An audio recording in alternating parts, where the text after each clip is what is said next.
Welcome back to the belonging place where we talk about all things community, connection, and belonging. And I've been trying to get my guests on here since the beginning.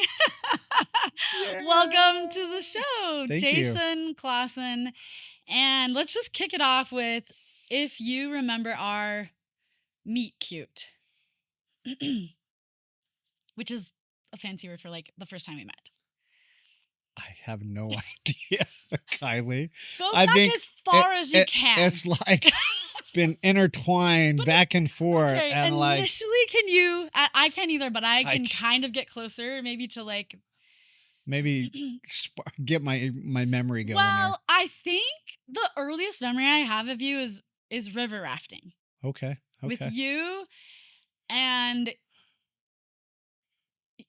I think Jeremy, Mm-hmm. and I want to say Val's brother Brad. Bradley.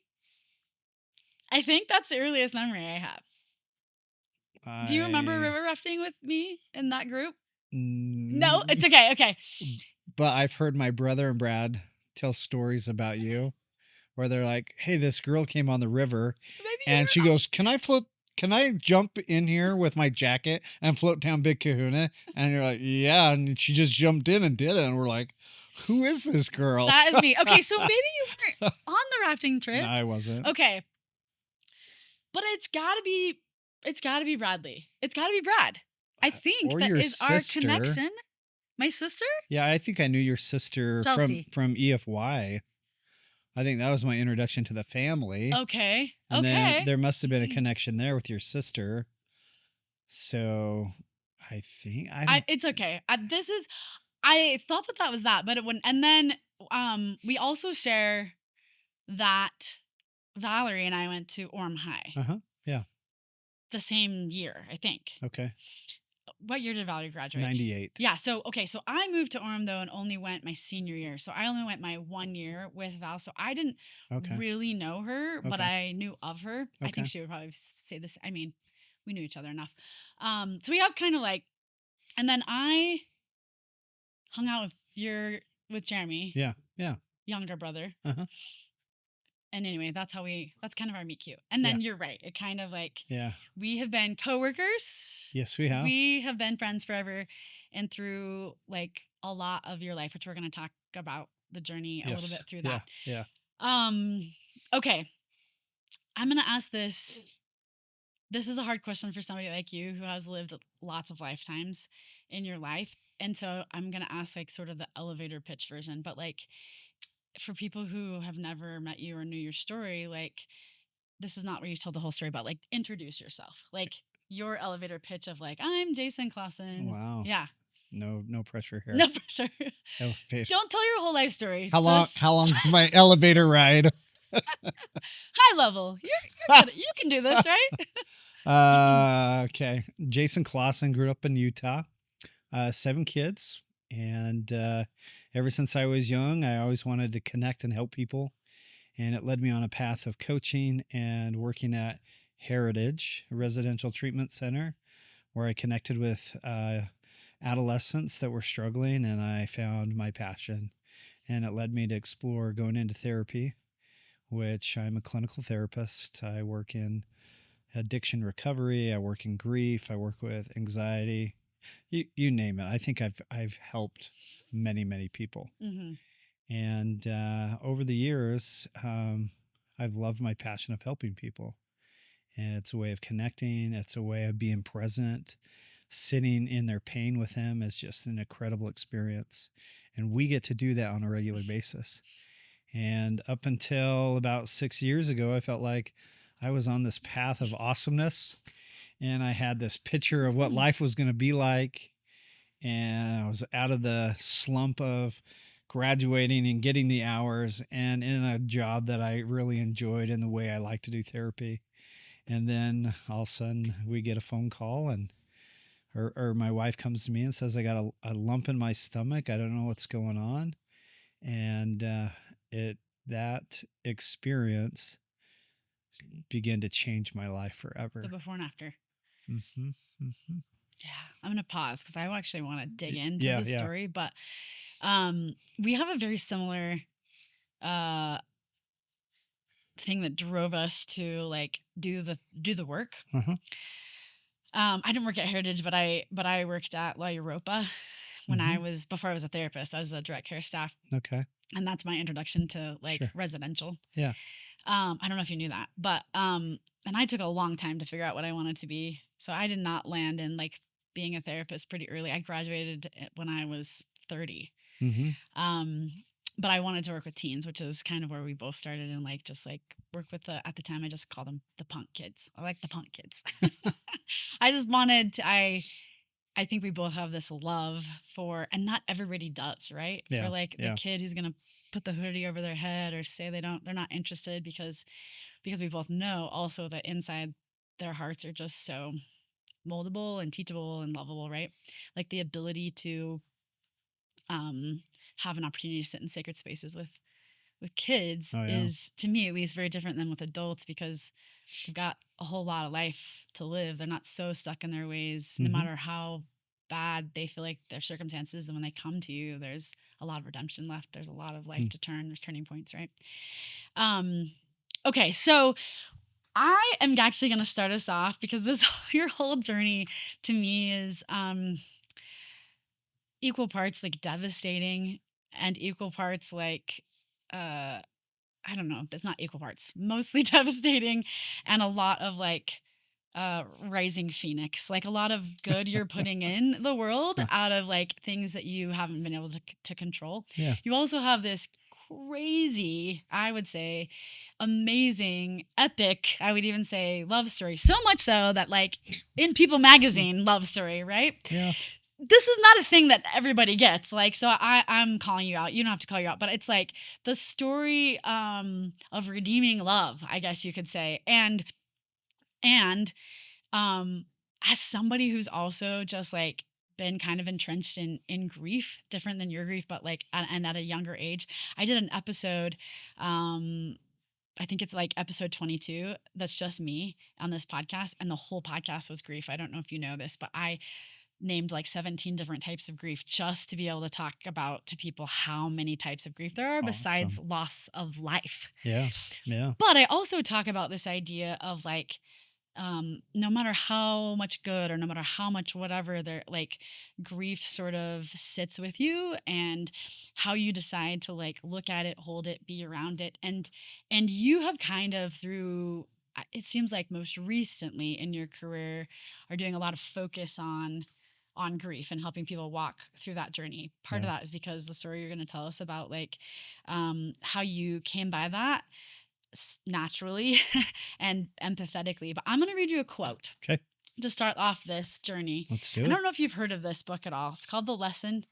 It's Uh-uh. a fable for our times. It's by Carolyn Pearson, illustrated by Kathleen Peterson. I'm not going to read the whole Yeah. book, but it's basically like um, about a kid who's trying to like go through the different grades of life, if you want to say it. So at the very end, this is what his name is Robert.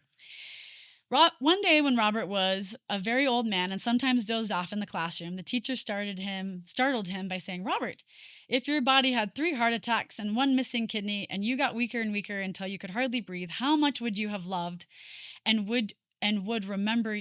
Sorry, how much would you have loved, and who would remember you after you were gone?"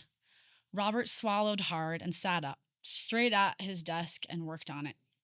Suddenly, he realized that all the lessons he had been learning all his life had really been only one lesson. That all the problems he had been working on all his life had really been only one problem. Hmm. This problem. Robert, how much do you love? Finally, he leaned back and sighed and smiled, and the teacher smiled, and Robert moved up to the next grade. I wonder what you think about this thought of the one lesson or the one thing being love and who you love, and kind of speak to that, and then we'll jump into your story. Okay. The one lesson of love. Just the idea in this book is that like there's a lot of things to learn, but probably the most important thing is like, who did you love? Um. Uh. That's a I feel like a loaded question. It's like, how do I answer that? Like, because there's so many lessons of love that I've learned on my journey, and the lesson of learning to love myself. Um, I think an experience that I had was, I don't tell a lot of people about this, and I don't know. I showed a picture of this on Facebook, but that's what we do. Hmm. I remember having this moment where I woke up, and it was, I've been the caregiver and taking care of my wife during her journey of fighting cancer. And I remember it's been maybe like a couple of months after she passed away. And I remember I had my shirt off and I'm looking in the mirror and I'm like, who am I? What happened to me? And I had this like heartbreaking, and I just remember just sobbing in front of the mirror. I was like, man, I've given all I have, and this is the outcome. And I think early on, and that was a pivotal moment where I said, I gotta start loving myself again. And so I had to do some hard things, and I went to therapy. Yeah. Was like, because it needed some help, and I went on this health journey to be able to find myself and love myself again. And if I hadn't have done that, then I wouldn't be in a spot to be able to love my boys or show them how to really love themselves. So I think as you read that, that's a hard lesson that I learned, but it was a reality of looking in the mirror and looking back and like, what has happened? What has happened to me from loving someone through their cancer journey? Like, I think my love for my wife and the experience just exhausted me Mm. to where almost I lost myself. Mm-hmm. And then I had to relearn how to love myself again by doing hard things, putting one step in front of the next and doing one day at a time. And then that's where I began to love myself. And without that, again, I wouldn't be able to teach my kids, Model it, yeah. and I wouldn't be able to do the hard things that I did after. And the things I was sharing and posting wouldn't have led me to meeting Kirsten, because I wouldn't want to be loved because I was unlovable. I was in a spot that was beat down by the world and circumstances. So I didn't love myself. So who could love me? Mm. And there's this hole in my, like, one person that loved me back, and I got married at a later age. She's gone. So how am I going to fill in this hole without first taking care of myself? Yeah. So I had to love myself first, then I could love my boys, and then I could get into a point where people could love me, and I could invite someone in that I could love, not replace Valerie, Yeah. but and find someone different that could love me for the person who I become, not the person that when I was married to, I was so much different. And I had to match my level of love with Kirsten. And together, this is a beautiful relationship that has allowed us to enhance each other's life, bring other parts of our lives together, whether it be like, we have an extension where it's Valerie's family love Kirsten. She gets this family. I gotta love Kirsten's family. Cody's family is an extension that we all gotta love. And it's just like, it's enhanced our experience because I was willing to love myself again after a traumatic experience of your life. And we're both therapists. This is going to be a very therapy answer that I say, but that is like, that's it. That's the only thing you can ever control. Oh, ever, yeah, absolutely. Is yourself, Absolutely. right? I mean, you hit the crux of the like, yeah, do I think that the big lesson we need to learn in life is how to love people, and particularly prickly hard people, not the easy to love people, but our journey in life is to like love each other and put our arms around each other. But if there's the thing we need to learn to love the most, it's ourselves. Yeah. And the only person we have control over on how we physically, emotionally, spiritually take care of ourselves.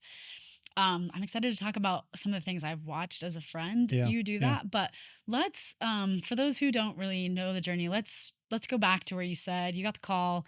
Val is diagnosed with, I believe, stage 4 colon cancer, or no? Yeah. Yep. It was 4, right? Yep. And I think she was 39. 39. Okay. 38. 38 when she got diagnosed. Uh-huh. Yeah. Yep.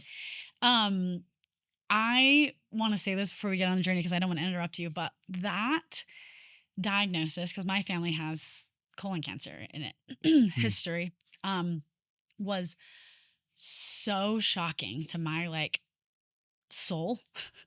And I felt really strongly like I needed to go to the doctor. Well, at the time, I was also her age. I was also 38 and then 39, and usually they didn't let you, insurance doesn't cover it until you're 40 at the time.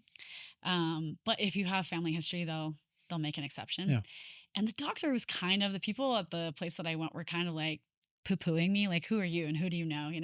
Like, okay, we'll do it. I had my colonoscopy and I had three um polyps in there. Mm. They were precancerous polyps. And so they were like, oh, you actually, like, we got to scoop those out. And anyway, that journey for me of being like, man, I don't think until Val got diagnosed that nobody in my life at that age had been like, I knew cancer existed. I knew people had it, but it was like, and I'm one of many people's Yeah. stories, right? Because Val was the life of the party and the room and like gregarious, I guess you could say, and Mm-hmm. and big, right? Like she had, Mm-hmm. and so yeah, guess let's start. So you guys are hit with stage 4 cancer, which Yep. is not like, and colon cancer is known to be just the worst. I Yep. mean, Yep.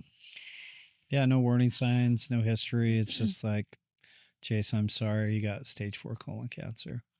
So there's no way to prepare for it. And the thoughts and the things all of a sudden what you anticipated life was going to be like is changing for your very eyes. And that's anticipatory grief. When things change and you get this diagnosis, then you're grieving the life you used to have or the life you were anticipating. So several questions racing in my head. It's like, how long do we have? What's treatment? What's it going to cost? How's it going to respond to the boys? And I'm just like, I was struggling in the hospital. And I just remember having this pivotal moment that I love sharing because it goes to my experience of, she's in the recovery room. She wakes up, she looks at our faces and we're all crying. And she goes, it's bad, isn't it? And then the doctor says, yes, you have stage 4 colon cancer. Talked to her a little bit and she walks down the hallway. And I was like, I need some answers. So I ran after the doctor, grabbed her and said, hey, I got a couple questions. She goes, what's going on? And I was like, how are we going to pay for this? What's treatment going to look like? What do we do? And I was just a mess, of which you just have the worst news of your life. And then she pauses me and she goes, Jason, you're going to be okay. In my mind, I'm not going to be okay. I just don't know what I'm going to do. No, thank you. And then she goes, Jason, cancer has a way of enhancing your life. And she said, you're going to be okay. And walked away. And that has always sat with me. When she said that, I was pissed. Yeah, of course. I was angry. I was like, what? Like, how is that supposed to help me feel better? But like, that has always stuck with me. It's like, cancer has a way of enhancing my life. So I heard the news, I turn around and I remember just having this weight of the world on your shoulders and thinking, I got it. I'm the dad. I have kids. I have a family. I got to be strong for everybody. And I remember putting on a mask that I'm going to be okay. I'm going to be stoic, right? When people ask about Valerie, I'm just going to be this solid. And I just put on this mask and I thought that's what I needed to do to keep my family together. Hold it together. Which is not the right approach, but survival. And I'm not going to put more stress on my wife.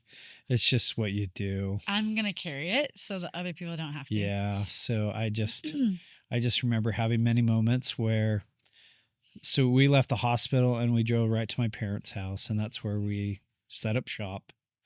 And my parents, they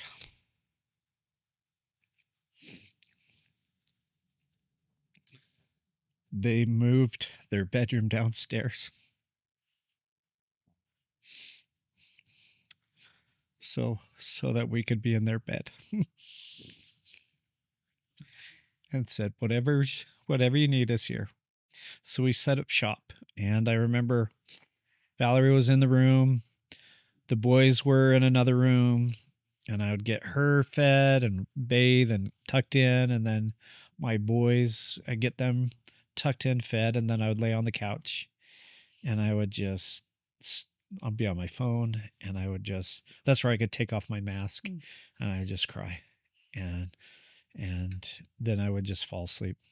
And then I'd wake up, put on my mask, because that's what I'm doing. And then I just do it day after day. And you just get exhausted. And no wonder I wasn't able to love myself, because I was putting so much energy into everybody else that there wasn't time to help me. And that's a terrible way to live your life. And I needed people. And this is what I always do when I find someone that's gone through cancer. I go right to the caregiver. Like, everybody's going to the patient. I go to the caregiver. How are you doing? Like, are you doing okay? And I just stay present with them. They actually need more support than the person going through treatment. So if you're hearing this, please do this. So I just did this over and over and over again. And 9 months later, we ended up having Valerie pass away. And what was told 2 to 3 years to live ended up 9 months. And it just, like, how do you pick up the pieces? How do you start living life? And how do you just, like, tell your boys, like, we gotta start living again? Yeah, because you guys were on pause. Yeah, but we still had to keep living our life. Like, you can't just stop living. Especially if I was by myself, I probably would just stay stuck. But I remember having this moment where I'm in my bed. I'm like, I'm not going to work. And then all of a sudden, knock on the door. My son's like, hey, Dad, can I have some breakfast? And I'm like, gosh, I got to get out of bed. My kids need me. So I get up. And that just started. I got to get up for my kids. I got to get up for me. I just started this one day at a time. Yeah. When my little brother died, I was 19. He was 15. My mom had 8 kids at the time. The youngest was 1. Sure. And she talks a little bit to this of, like, you just don't want to live and you don't want to do the thing. But she's like, I have 7 other kids. I'm out of the house at this point, and the top 4 or 5 of us are sufficient, but she's got a 1-year-old that she's taken care of and dependent on her. So not even, like, can't even knock on the door and ask for the breakfast. So yeah, there's something about, and she will speak back to that, about that was a tender mercy in that moment, because she just had to, like, do the thing. Yeah. She had to put one foot in front of the other, and she had to mom, and I think also when I look back and I've talked to her, also just hard. You don't get to just be grieving, and you don't get to just be living. You're simultaneously having to take care of others' needs and sort of secretly or quietly trying to, like, grieve. I think some parents also are trying to figure out, like, what is enough? Like, do I cry in front of my kids so they know that do I cry in the shower so that I can just hold it together? And I'm not sure there's a right or a wrong, but, like, that's also a struggle, right? Yeah, like, when you're a parent that's trying to, like, move forward, it's like, how do I invite my kids to grief, and how do we do grief? And it's complicated. Yep, because they can grieve in many different ways. Yeah. I got a 5-year-old that is yelling and screaming, and then I got a 12-year-old that is going quiet and isolating, and I'm like, how do I figure these kids out? So it's like, what do I do? And one part of the story that I want to make sure before we keep moving on to in your story that is important, I think, the story, and I don't know where the timeline is, but you guys had a baby die. Yes. Was that previous to the cancer? That was 2 years from the cancer. Okay. Important in the grief totality of the story, because this preceded cancer and Val's death, right? This was I mean, the backstory is we struggled with in vitro to get pregnant. And finally, this was the last egg that we had to get pregnant. And then we put 2 eggs in, one took. We're excited to have another kid. And we got about 15 weeks into it. Then we went in for a scan and we found out the baby had anencephaly. Mm. The brain is developing outside of the head because the skull isn't completely there. So we chose to have the baby at 18 weeks. The baby didn't make it. And that was our introduction to grief. Like, congratulations, you prayed for a miracle, and this is what we get. So it's just like, it just didn't seem fair at the moment. And a boy. A boy. And his name is Hugh. Hewitt. Yeah. And because this, I think, plays into the totality of the story. Yeah. I just want to make sure we get Hugh in there. Yeah. It's interesting you bring that up because when Valerie passed away, or when Valerie was about ready to pass away, it came into play because when we would talk about, because my belief of living together with our families, I could say, Valerie's going to go live with Hugh. And the boys would be so excited that Hugh wasn't going to be by himself. They were going to help each other. And he was waiting. And it didn't feel so painful. But in the moment of losing a kid and being like angry at God, you're like, oh, that's why that had to happen. And to think Valerie joining Hugh and the boys knowing that gave them comfort and helped their grieving process, that she wasn't going to be alone. She's going to be in heaven, but have Hugh to walk that path has been so beautiful. But like, it's interesting going through those. You go through them and you're like, why is this happening? And it sometimes doesn't play out until several years until you go, oh. And then I had the connection of like, how could I have raised 3 boys when Hugh was like, he would have been like 1 with everything going on? I would have been a mess. So everything is weaved together to be able to help our family get through this process. Yeah, I wanted you to be able to speak to that because each of your losses and each of your gains, I guess you would say, that are going to come into play in the story are even your gains are woven with grief, their own stories that come together with you. And that this is, if there was one thing that I could say about grief and sitting with people with grief, is this, right? It's just like the pain is woven with the joy, the growth is woven with the loss. There, if you allow it, I guess you can sit in the pain, you can marinate in the bad, right? Like you said, but you can't wait out grief. Yeah, that. My experience for most people is that they can, if they're willing, there will be lessons in the grief, right?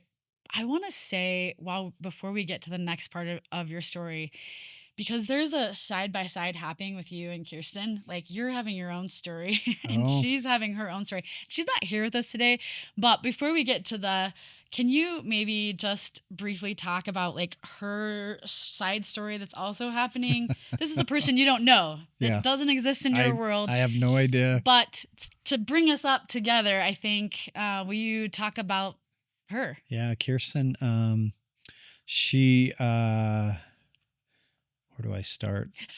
She said, I got later in life and I met Cody. I'm trying to remember I'm not going to do this justice, so forgive me, Kirsten. It's okay, Kirsten. But she met Cody, and Cody was married before and had 2 girls, awesome girls. They were amazing. And she was excited. She's like, I'm going to have these girls, and excited to be a mom, and all these wonderful things that she's prayed and was told that's happiness. So she has this great life, and then they decide, we want to move out to Memphis. Cody wanted an experience in somewhere outside of Utah. So Kirsten's like, yes, okay, I'll get a job. So they both end up getting a job in Tennessee. And then that's where in the process, he came to Kirsten and says, Kirsten, I'm having an earache. I've had it for a long time. So they went in to go get tests and results. And through it all, they found out that Cody had leukemia out there. So all of a sudden, what they thought was going to be an amazing life and have these amazing experiences, and the girls would come and visit all the time, is it just changed and it altered what they were doing. And then they had to start doing treatment for Cody and battling cancer. And at the time, she's like angry at God, saying, why would you do this to me when I worked so hard to find a family? Mm-hmm. And now I'm going through treatment and I don't know what's going to happen to Cody. And I don't want to speak, I don't, she's not here to represent her story, but having a hard time having her own children. Yes. Has these daughters, but not her own, but wants to have her own, and having a hard time, doesn't get pregnant. And then Cody dies. Also in her story, Cody's brother dies, right? So there's a younger brother that died from leukemia. And then Cody dies of leukemia. And then less than a year after Cody, another brother dies. Gosh, it's genetic. They die from the same cancer. Very, very rare. Yeah. So she has her own husband. She has her brother-in-laws. And then sister-in-laws that are doing that. And we're going to leave her story for a little bit, but it's important because it weaves. Yeah. Okay. So you are somewhere in this story post Val dying, we have an experience where we share. We come together. We're working together. And I don't want to talk about the job that much. I just want to talk about, from my perspective, what it looked like and felt like to have a friend who you knew was kind of drowning. Sorry, there's no other nice way to say that, but it sucked. To like try to help and to be like, hey, come be at this place and like do this job, and know that you are just like trying to do it, just trying to be a single dad, and knowing that you have amazing friends and family, but it's just like having amazing friends and family is not the same as like being able to do the thing if you're trying to do it on your own. Yeah. I watched you do something that it's probably the one thing that I wanted to like talk about on this, because you've told your story a lot, but I don't know that you've been able to like hear somebody from the outside perspective. But you're working and it's not working. Nothing is working. The working isn't working. The familying isn't familying. And I don't know if the grief, or I don't really know, but from anybody who was around you that really loved you or could see you, it wasn't working. And you weren't really hiding it either. You weren't really saying like, I mean, maybe you were masking it, but you weren't really sort of saying to the people that were genuinely there, like, I'm doing great. It was sort of like, I'm doing the best I can. And then you do something that I just want to shout it from the rooftops, and I wish more people just could learn the thing. I wish that they could see it modeled more. You sort of say, and I want to hear your own opinion of it, but what I watched happen, you sort of say like, this is not working. I cannot do and be the dad and the breadwinner and the like grief counselor and the like, there's a million other things. I have got to call in the like army, the reserves. I've got to like use whatever energy I have in my executive functioning brain, whatever's left, to sort of like, I'm falling, in my mind, I'm like falling through the ice, and I'm raising my hand in life, and I'm just saying like, I need help. Yeah. I just need help, at such a loud like cry of just like, I cannot do it. I think most people feel this so strongly in grief, in loss, and when I say loss, I don't just mean in death, in loss of a job and loss of a dream, and like that I have to hold it all together, and somehow I have to do the thing, even if I can't do the thing, because what I can't do is say, I need help. Yeah. Because I might, whatever, you name it. I might appear weak. I might Yeah. like, and so you do. Yep. And I think that, from what I've seen and what I've read and what I know about you, that was also a huge pivotal moment for you in your business and some of the things that you've done. Was what happened when you said, I'm not going to wear the mask anymore and I'm going to raise my hand in life and I'm going to ask for the help that I need. I want to flip it over to you because this is what I saw and heard, and I don't know how Yeah. correct it feels to Yeah. hear Yeah. someone outside say it, but what did that look like for you, and how did that Yeah. feel on the inside of Yeah. that? I mean, it's hard to hear someone from seeing what I was going through, but there was a lunch break at Telos where I just had enough. And there's a church just right off of Geneva Road. I went there and I text 15 of my friends and families and just said, I can't do this. I need you to meet at my house. And I just threw out a Hail Mary, I felt like. And I waited till 7. All of a sudden, there's a knock on the door. And I look in the peephole and I just had this moment where like, oh no, what did I do? But people showed up and they showed up in armies. And we sat in my living room and we had this intervention where we just sat and I was able to say, like, I'm done. Like, I took off my mask, able to share exactly how I was feeling. And it was liberating. Like, it was liberating. And what I learned through that experience and with others is when you're able to tell, when you're able to get vulnerable, people can come in and they can say and do what they need to help you with. My mask was preventing people from saying or doing the important things. And when I took it off, they could actually see what needed to be done. And we created a healing team. We got a booklet that helps you walk you through that and can help you do this on your own. But we created this healing team. I had a team captain. We made a code word. So when things got really hard and heavy, I could text my team captain and she would send out a mass text to everybody. And as soon as when it was heavy, people would be coming over to my house. My parents would be doing my laundry. Someone would be doing my yard work. People would take care of the boys, sending me texts and bringing me food. And I know from that point on, it could never get heavy enough where people couldn't help me. Gosh. And this is where the healing team was born, that helped me walk and carry the load that I couldn't do by myself. And what was happening is people could take the physical things from my list and lighten my burden while I worked on the emotional piece and process my emotions to where I get into a point where I can say, hey, mom and dad, I think I can do my laundry now. It's okay. And then I slowly begin to invite those back because I had strength and I was dealing with my emotions. And 3 weeks after having this intervention, I stepped away from Telos.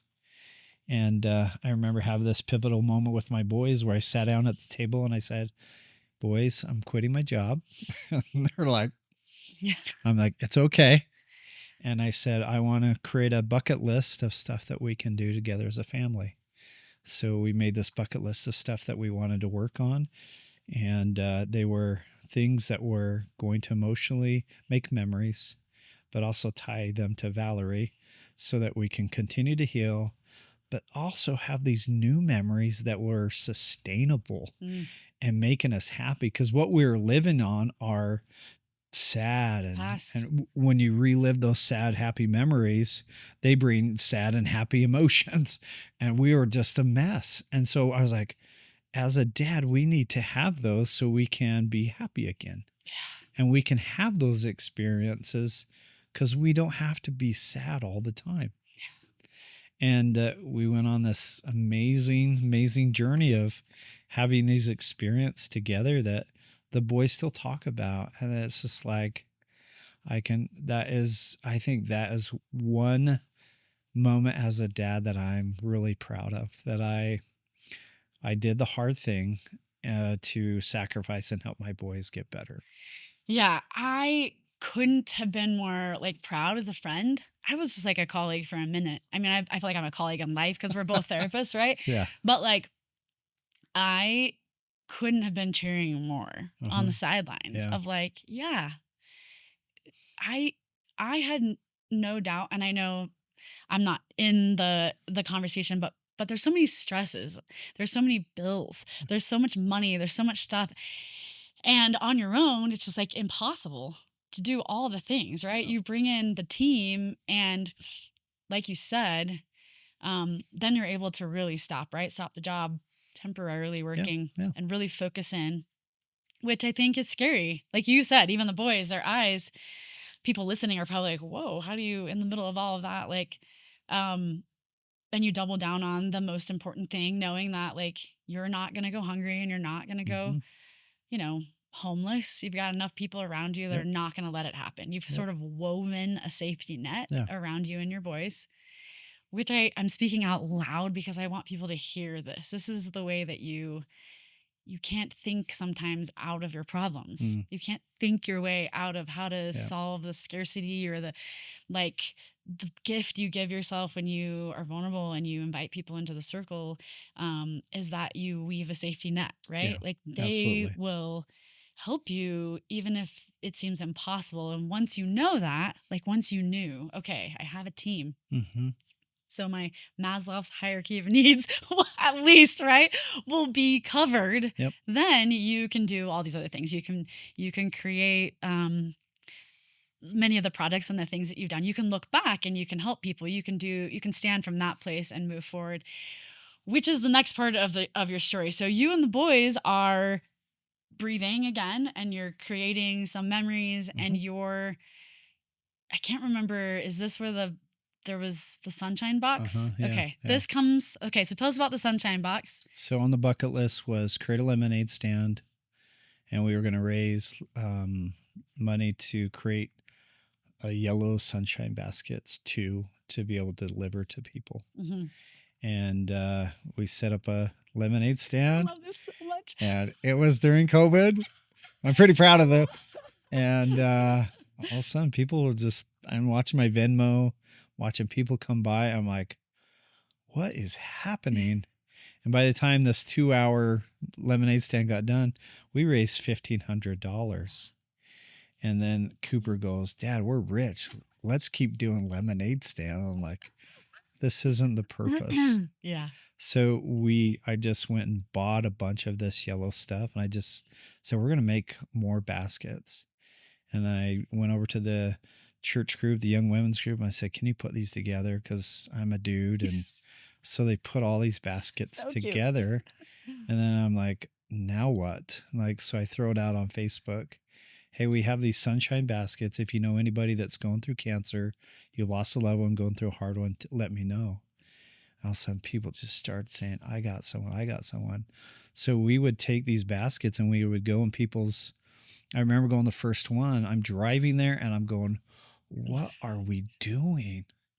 And my friend Meg, that I did EFY with, she's like, my cousin just lost her husband in a construction accident. And we show up, we have this basket, we give it, and we're sitting there and we're present. And we're like, we know what it's like to feel like loss. And my kids are talking to them and we're just emotionally supporting them. And we just had this incredible spiritual experience. And I walked out and I was like, I want to keep doing this. This was pretty Generative, awesome. right? Yeah. So we just go on this journey of just doing this. And I'm noticing the boys would go to a store and it was programming them to find and look for happiness. They would go and go, hey, there's something yellow. There's something. But yellow represent happiness to them. So it was rewiring their brain rather than being sad and depressed. They were focused on someone else other than themselves. So we kept. And was this, I can't remember if you said this, but is yellow Val's favorite color? Or was there something with Val in that or no? Just sunshine. Just sunshine. and Okay. Happiness. Okay. Yeah. So we just kept doing it. And it was just a way of how we're doing it. And I think we've done about 25 at this point. And someone I don't know if you might know this, but someone from Virginia goes, hey, I'm having a hard time. Can I get a box or a sunshine bucket? And I was like, how the heck am I going to get it out there? So I reached out to Val's boss at Alpha Graphics. I said, can you design a box for me? So he designed a box and we threw it in, we sent it out there. And she called and she raved and she's like, this made my day. And then all of a sudden, some more people from different states started asking. And at this time, my son comes to me and goes, hey, Dad, I have a great idea. I'm like, great. Don't have a lot of time, but okay. He goes, what about if we send a Be Like Val box to every state in the United States? And I'm like, there's no way. There's no way. And I was like, I don't have time, but I was at a point, I was like, let's make it happen. So all of a sudden we threw it out on Facebook and I got someone here. I got someone here. We're just the world will conspire for your good, right? We are just sending them out across the country. It's so cool to watch. People are opening, and we're like, oh my gosh, there's pieces of Val all over the country. Yeah. And then we get one from, hey, in Canada. And then we get one from UK. And then we get one in Australia. And all of a sudden, it's just going all over. Gangbusters. I'm like, what is going on? And it was such a great way to honor Valerie and keep us. We were living for, she was gone, but she's still here. Yeah. And the last state that we delivered to was Delaware, where we delivered and we reached our goal of all 50 states have a sunshine box. Congrats. And I was super proud about that. But then this lady reaches out and says, do you remember me? You sent me a box. And I'm like, yeah, I have no idea who she is. Yeah. She goes, let me tell you what your basket did.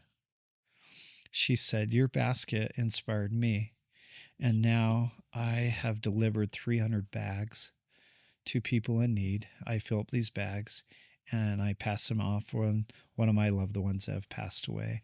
And she's doing the same thing. I'm like, this is really amazing. Like what you did invited someone else to do. I call this building wells or ways to connect to people. You built a well. Yeah.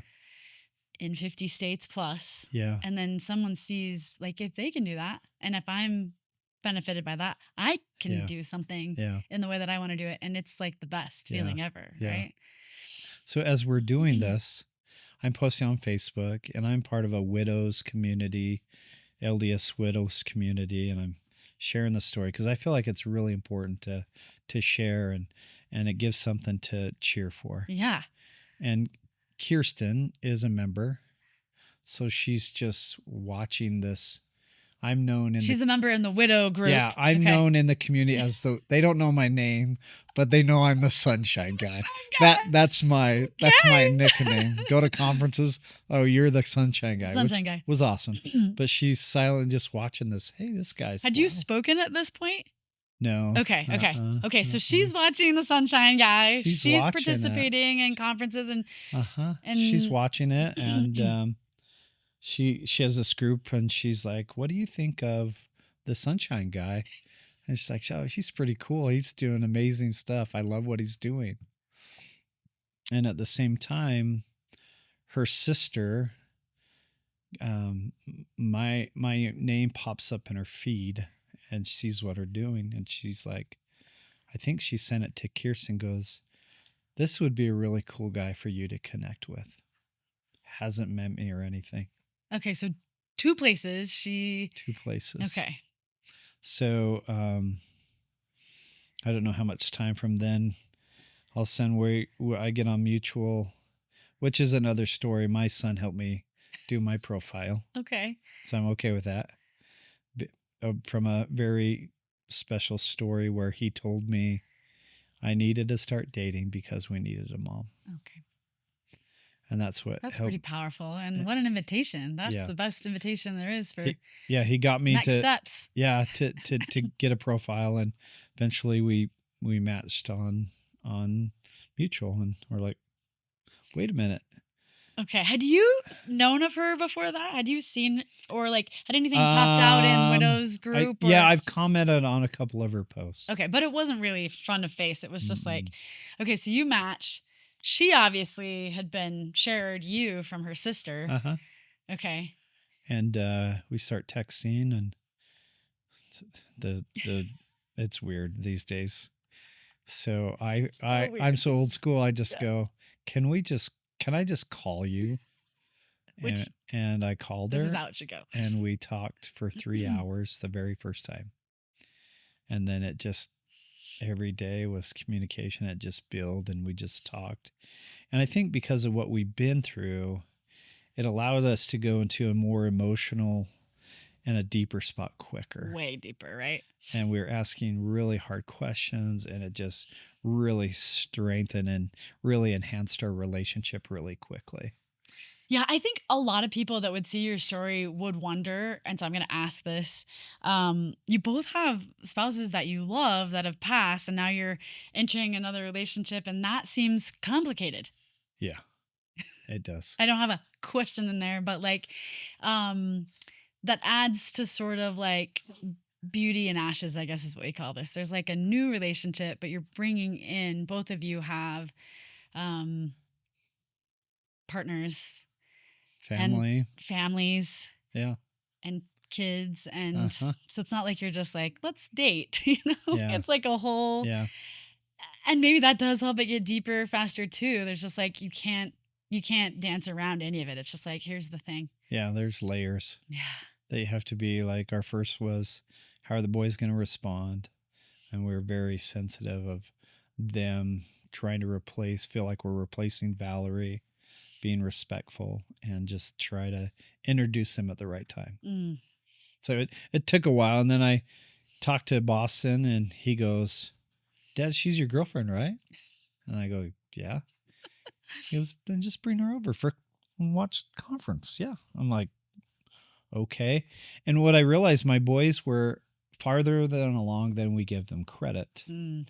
And they just embraced her, and it was really cool.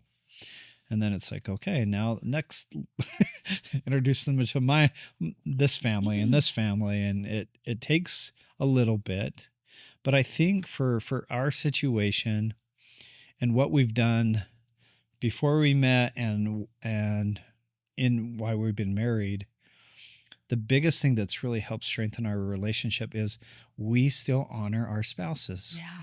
We have pictures in the house. We still do stuff on their birthday. We share it.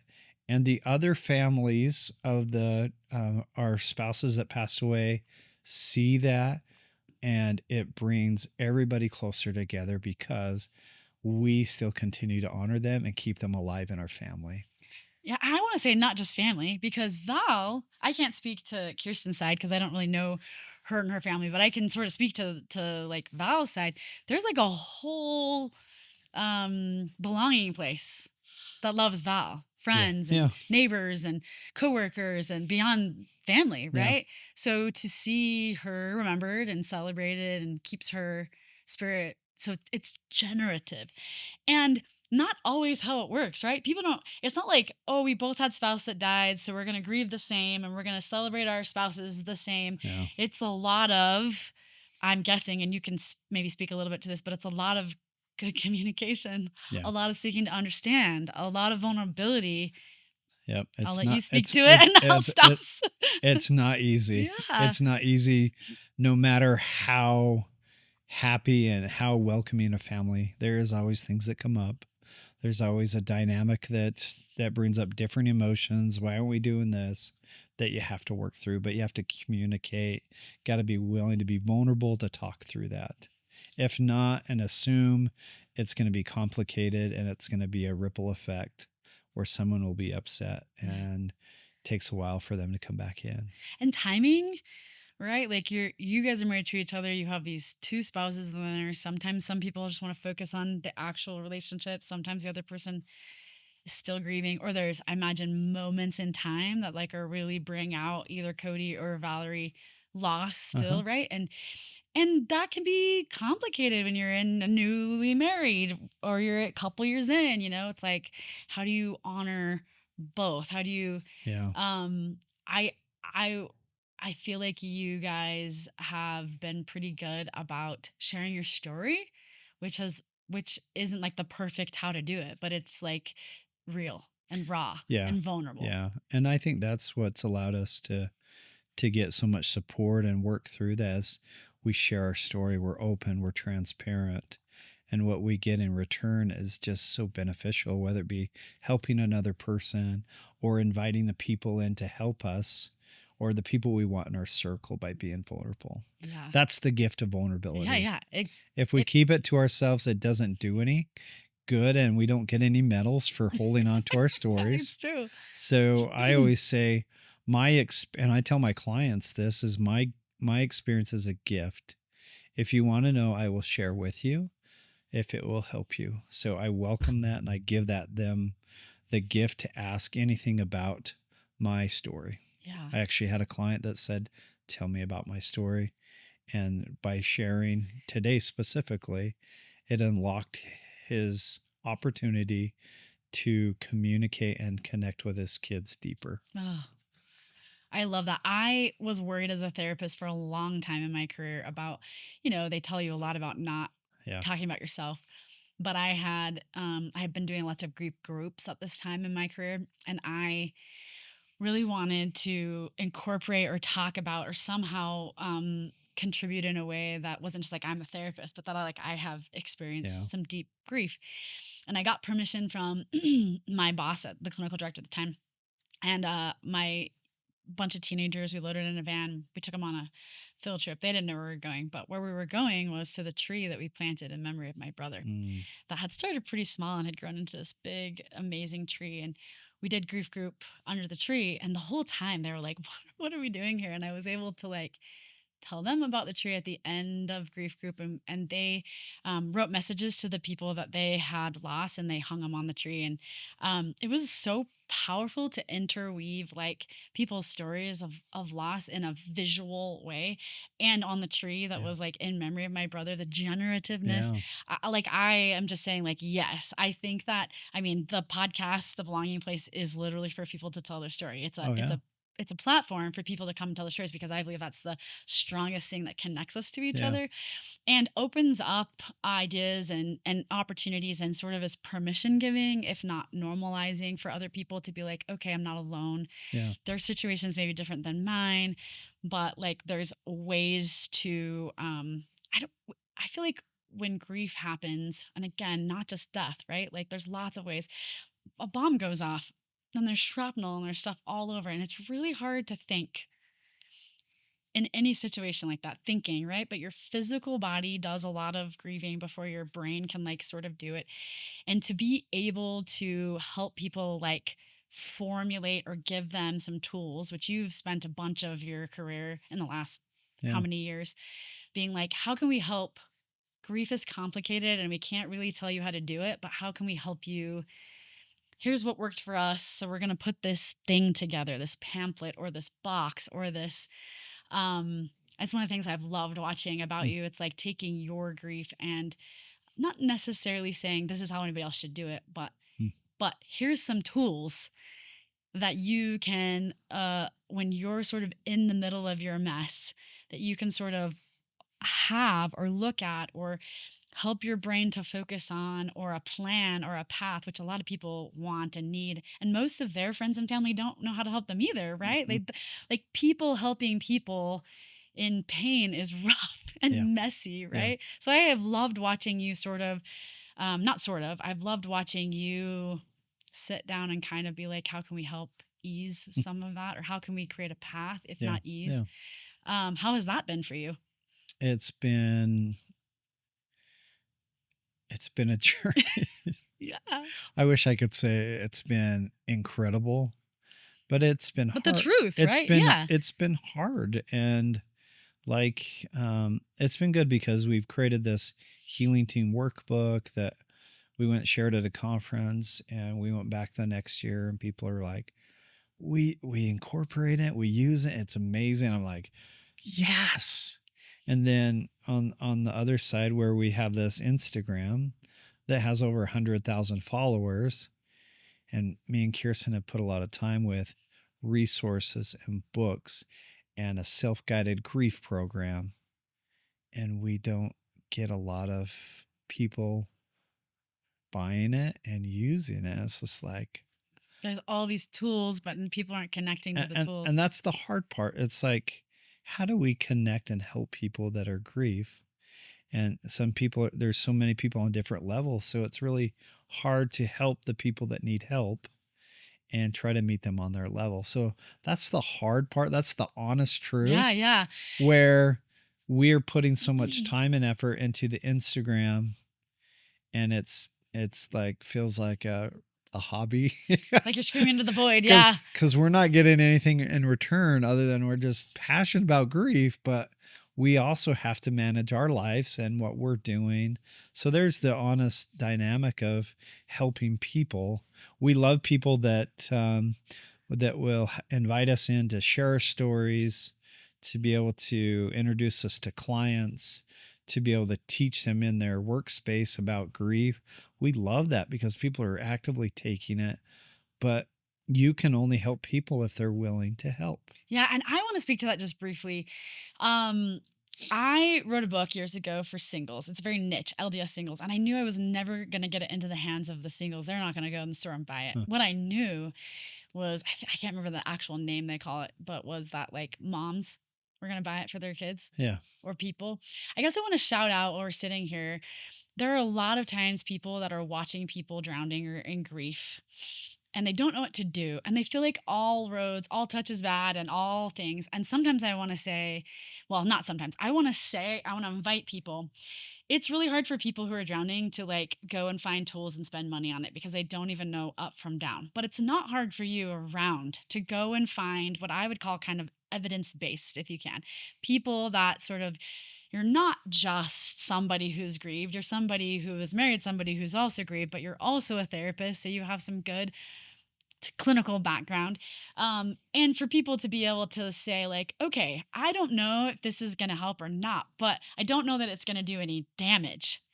This is one of those things that we can probably purchase Yeah. and give to somebody else. And I want to say this second level, I want to invite people to like lean in, whether it's to your Instagram and your tools or to other people and other tools. Yeah. These are the people that I think like more can be done. There's more that you can do than sit on the sidelines and sort of wring your hands and hope that things get better. Yeah. Right? Like, I don't think you should ask people what you can do to help. This is never like the right thing. How can I help you? Is like, well, do anything. Throw a line, give me a life vest, clean the house, do the thing. You know, usually the people closest to people have more insight on how they can help than anybody else. And they're the people who usually don't do anything.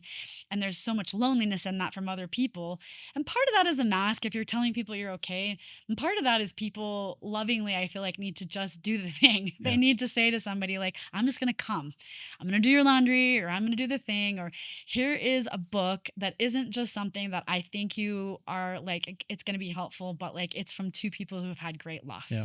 Here is a pamphlet that actually tells you how to like gather your people, because right now you have people, but you don't know how to gather them. Yeah. So here Yeah. you go. Right. I don't know that it's going to be the people that are incurring the loss as much as it is going to be. So I just want to say to Yeah. people that are around people who are struggling in grief and in loss, that there are some great tools, there are some great books, there are some great Instagrams, there are, like, just like any other thing you would do some work in, do some work, like lean in, roll up Do your sleeves. your work. I preach that. Yeah. You're not going to change and get better if you don't do your work. You're not going to be in position to welcome another person into your life unless you do your work. Yeah. You're not going to be happy unless you do the work. And you're not going to be able to take care of your kids, like whatever is in the wake of that, right? Generatively, like, and what you put in yourself comes out, Yeah, right? yeah. And what you model, you know, Boston and Cooper wanting to be a part of the good. How do they want to be part of the good? Because they see you Mm-hmm. modeling that this is how we're going to, this is how That's part how of we're our going to do story. grief. This is how we're going to do grief. Because my biggest fear was we'd get 5-10 years down the road, they'd be in therapy and they would be struggling with the very thing I was afraid to address. And so I wanted to model them and say, we're going to do this right now. And by doing so and doing it now, they are thriving and they're doing well in life. And we're going to celebrate them. We're going to into perpetuity. We're going to just keep, like, one of the most healing moments for me as the oldest child of, you know, when I was 19 and my little brother died and my sister was 1, she's now in her late 20s. But when she was like 16 or something, we were talking as a family. We watched lots of family videos Mhm. that had my brother in it for years and years and years and years. That slowed down a little bit as we all got older and busy. But my little sister was in a conversation with the rest of us talking about a story about my brother that she never lived. But she had watched it Mm. and she had heard it and she was part of it. And I was like, Mm. that's healing. That, like, she is somehow experiencing my brother, the good and the bad and the stories, and laughing and with us, even though she never really met my brother or really knew him. And I Mm. thought, gosh, my parents who didn't know how to do it like anybody else, grieve, their 15-year-old drowning, they did a lot of good and just like letting us sit in it and talking about my brother and letting us cry when we talked about it and letting us be messy and never really hiding it, and just like he was a part of the family. And I look back on those years and I'm really proud of my parents because they weren't going to therapy. They were just trying to sort of like hold a family together that had Yeah. had a bomb go off in it, right? Like how do we do that? And I feel like, yeah, I feel like that gives people permission, right? It gives kids permission to do lots of things. You brought a new partner in. It gives your boys permission to still love their mom and have a new mom. Yep. And, gives them permission to say goodbye to their brother who's now with their mom, but also, and we haven't gotten to this part of the story, also welcome a sister. So in your guys' beautiful love story, you also have this other thing that happens in the middle of all of this grief, which I just can't even talk about without crying. So I'll just turn it over to you. So, me and Kirsten have been married. We've been married about 4 months. And before we got married, she goes, I can't have kids. So are you okay with that? And I'm like, I already have two. I'm good.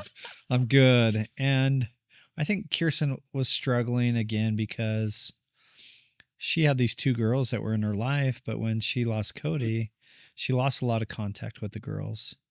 And she was angry and be like, gosh, I worked so hard to have this family. And now I don't. But she's been a great mom to connect with the boys. And then I remember I was at a flag football game and Kirsten calls me and she's like, I'm mad right now. She goes, guess what? I'm pregnant. And I'm like, okay.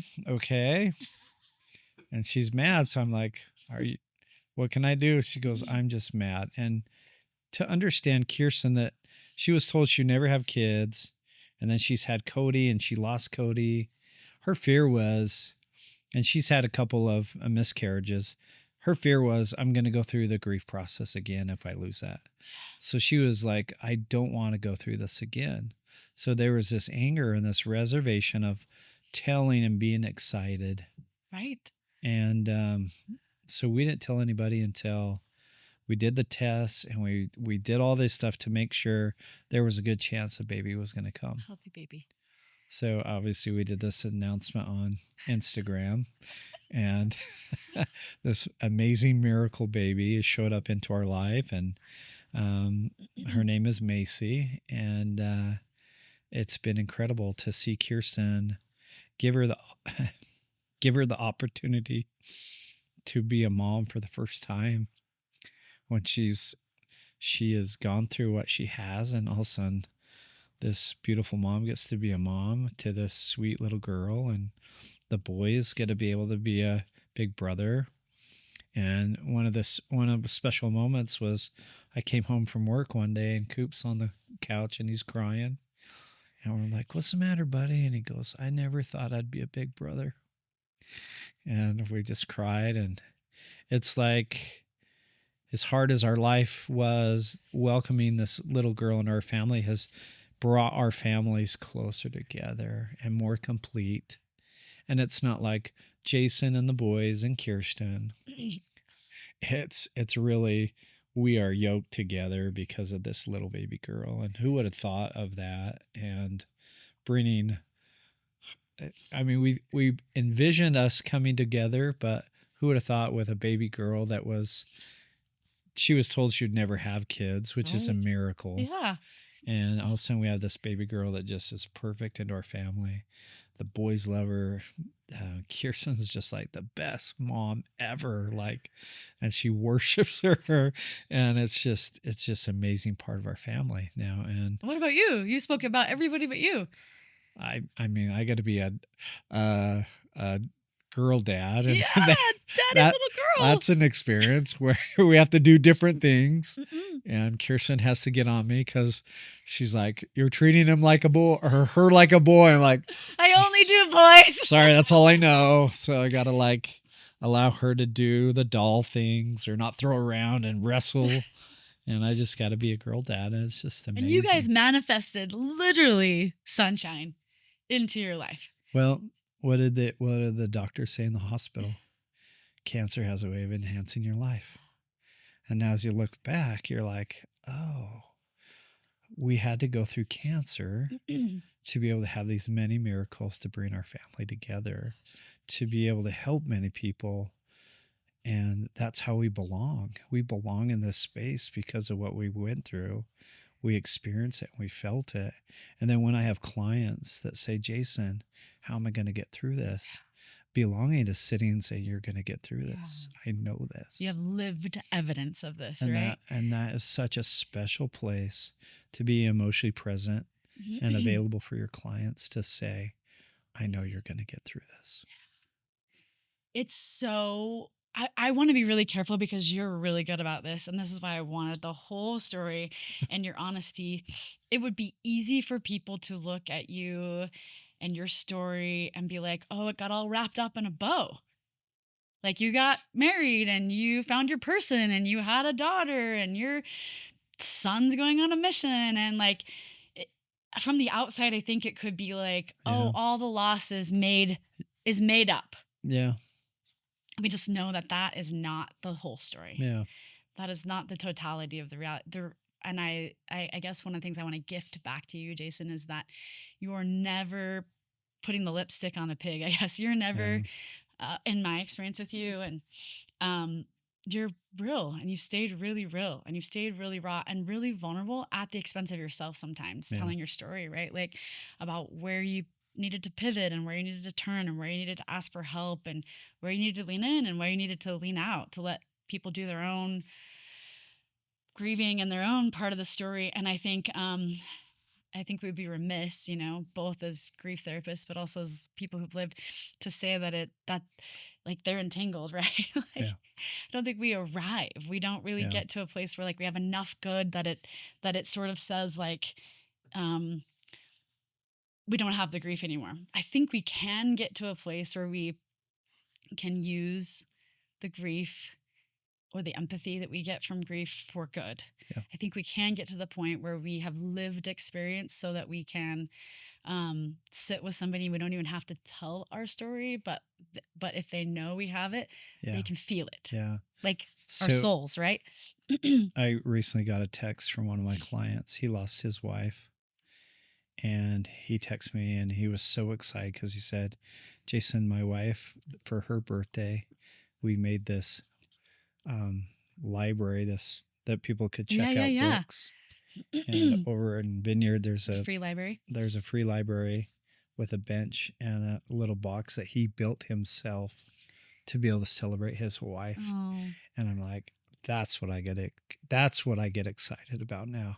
Yeah. Is someone that is doing the work and doing some of those things that continue to celebrate their spouse or their person.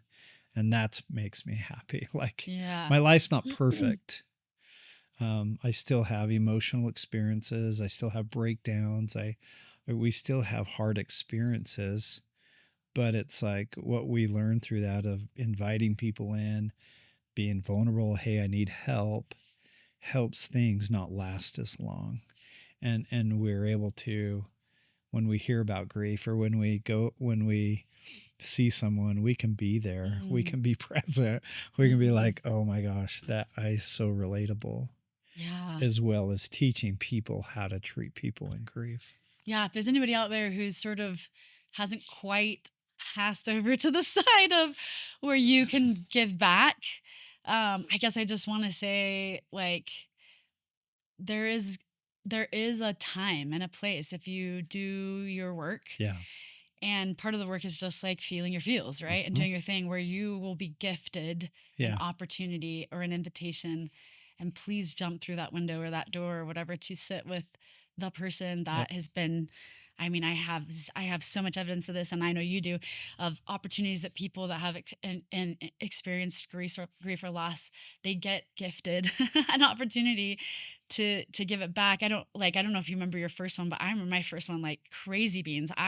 5 years after my brother had died, I was at EFY, and a kid there, his brother had died in a motorcycle accident as he was there at EFY, and he was getting ready to leave, and it was devastating, obviously.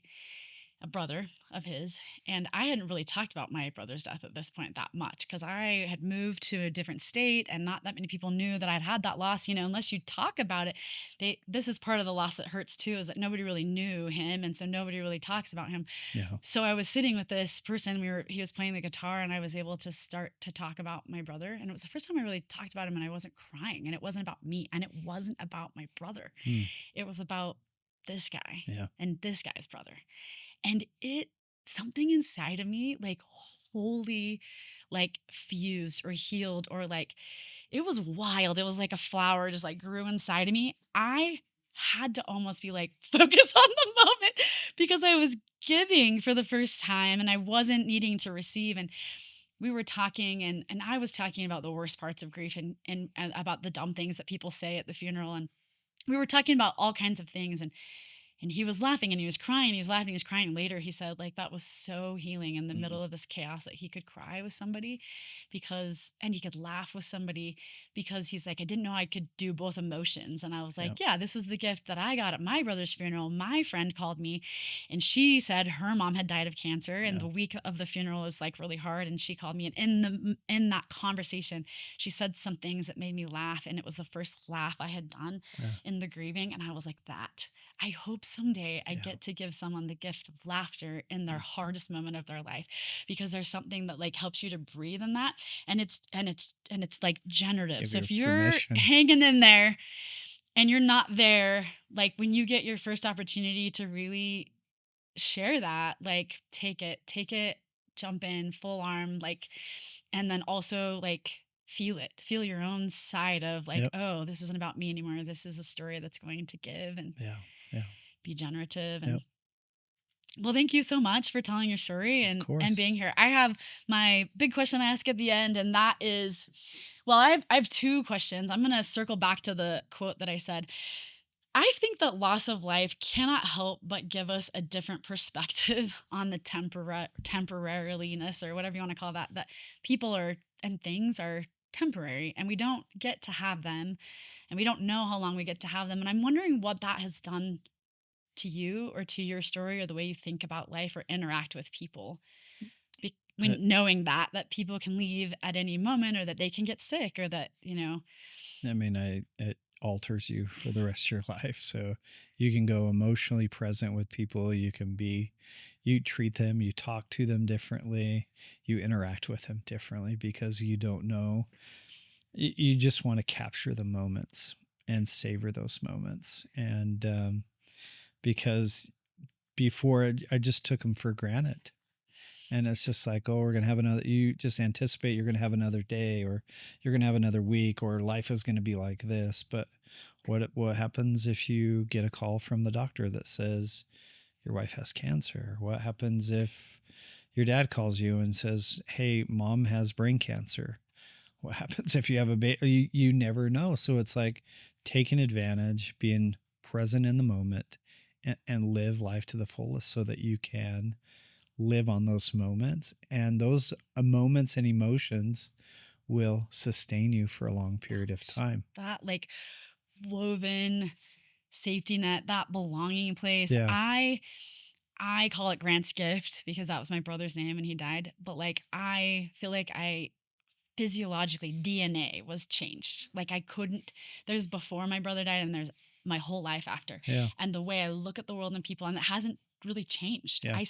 I don't live in a negative world where I think everything's temporary and everyone can die, but I definitely live in a world of like, I'm giving living eulogies. Yeah. I'm not waiting until someone dies to talk at their funeral or speak kind about Yeah. them. Yeah. I'm telling them while they're living, this is what I love about you. This is what I care about you. Like, I don't want anybody to like all of a sudden die in my life and I have to think, did they know I love them? Yeah. I'm living my life Yep. full pedal to the Yep. metal, Yep. right? You are Yep. too. Like, everybody that I love is going to know that I love them. Yep. And I am going to like speak it out and I'm going to say it out and I'm going to share my story. And this is one of the things I really love the most about you. And this is the marker I feel like that is left on grief, Yep. is that you can almost tell the people that are around you, their souls are so deep, the wells are so deep. I'm very much attracted to deep wells in Yeah. people Yeah. because I know they have suffered, Yeah. and that suffering has given opportunity for growth Yeah. and lessons learned. Jason, this is the belonging place. And when you think of the word belonging, what does that mean to you? Mm.